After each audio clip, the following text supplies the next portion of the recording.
안녕하세요. 암호화폐와 리플 XRP 정보를 전달해드리는 리에남입니다.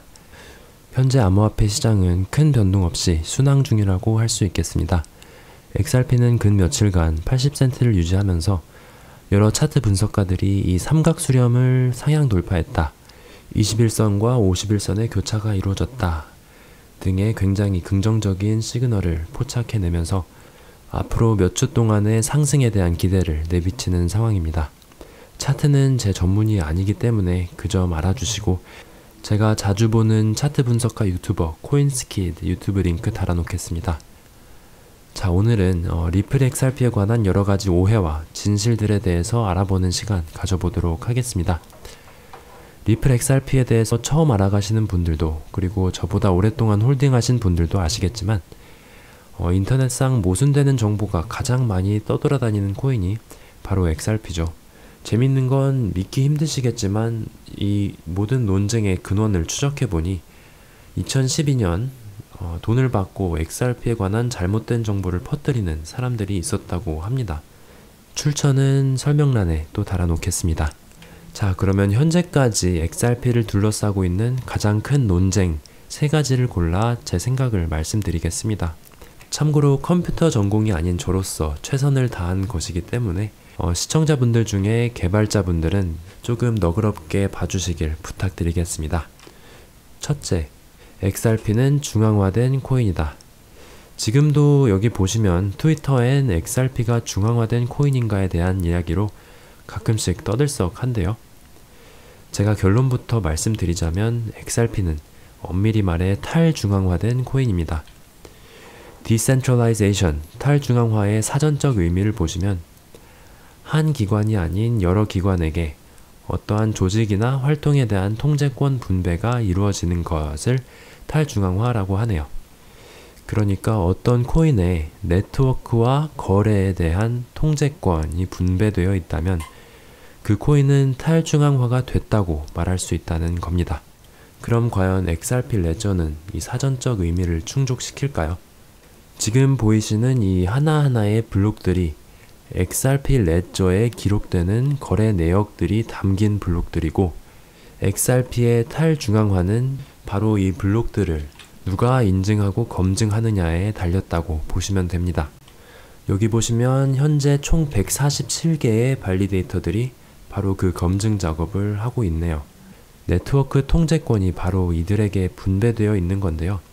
여기서 살짝 복잡한 거는 사실 송금할 때마다 이 147개의 발리데이터가 모두 참여하는 게 아니라 이 중 각 서버가 고르는 일부만이 참여를 하게 됩니다. 누구를 고를지는 서버 운영자 각자의 마음입니다. 그리고 그 명단을 두고 Unique Node List, 줄여서 UNL이라고 한답니다. 우리가 한 서버를 통해 거래 내역을 제출하면 그 서버가 고른 유니크 노드 리스트에 포함된 발리데이터들 중 80% 이상이 인증을 해야 거래가 완료되고 레저에 기록되는 구조입니다. 여기서 한 가지 우려가 될 수 있는 부분은 리플의 공용 서버를 포함한 대부분의 서버들은 리플사가 추천하는 디폴트 UNL 목록을 사용한다는 점인데요. 이 리플이 정한 디폴트 UNL에 포함된 몇몇 운용자들이 간접적으로 리플과 연결되어 있고, 이 몇몇 기관들이 리플의 통제하에 악의적으로 조작된 거래 내역을 제출하면 어떡하나 하는 우려가 나오기도 합니다. 예를 들어 현재 고려대학교에서도 이 디폴트 UNL에 포함된 발리데이터를 운용 중인데, 과거 고려대는 리플에게서 거액의 연구 지원금을 받은 적이 있죠. 이건 충분히 이해되는 우려라고 생각합니다. 하지만 그렇다고 해서 고려대학교가 리플의 통제하에 있다고 하긴 어렵다고 생각합니다.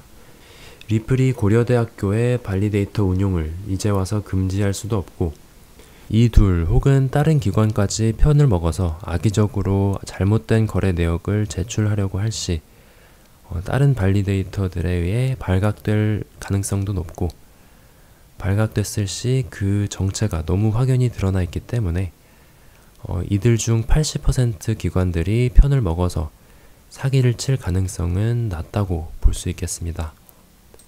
게다가 만에 하나 우리가 고려대도 못 믿겠고 리플도 못 믿겠고 그들이 정해준 UNL의 대부분을 못 믿겠다라고 판단한다면 우리가 직접 서버를 띄워서 우리만의 UNL을 고르면 됩니다. XRPL 서버는 빠르진 않겠지만 제 컴퓨터로도 띄울 수 있고 발리데이터만큼의 전기세도 들지 않습니다. 제가 컴퓨터 전공은 아니지만 여기 나와 있는 그대로 시간만 있다면 서버를 띄울 수 있을 것 같은데요. 제가 직접 서버를 띄운다면 리플이 정해준 디폴트 UNL을 무시하고 이 147개의 발리데이터들 중 제 마음대로 골라 쓰면 됩니다. 다만 제가 고른 UNL 중 41%가 나머지 네트워크 사용자들과 맞물려야 한다는 점은 있긴 합니다. 하지만 또 그 41%가 무조건 리플 것이어야 할 이유는 없기 때문에 제가 잘 피해서만 고른다면 제 서버는 내일 리플 발리데이터들이 모두 사라진다고 해도 아무 타격 없이 잘 돌아가게 됩니다. 그리고 여러분들도 제 서버를 이용하신다면 리플과는 전혀 상관없는 XRP 거래를 하실 수 있게 됩니다. 제가 시간이 나면 진짜로 서버를 하나 띄워 볼 테니 제 서버로 거래를 한번 제출해 보셔도 재밌을 것 같네요. 그래서 결론은 탈중앙화의 사전적인 의미와 XRP 레저가 사용하는 누구나 참여 가능한 네트워크 구조상 XRP는 엄밀히 말해 탈중앙화된 코인이라고 저는 생각합니다. 두 번째, 리플 소유 수량에 관한 우려. 리플이 XRP 전체 수량의 50% 가까이를 소유하고 있다고 해서 네트워크에 관한 권한까지 50%가 되는 게 아닙니다. XRP는 POS, 지분증명 구조가 아니기 때문에 보유 수량이 많다고 해서 권한이 더 주어지는 게 아니죠.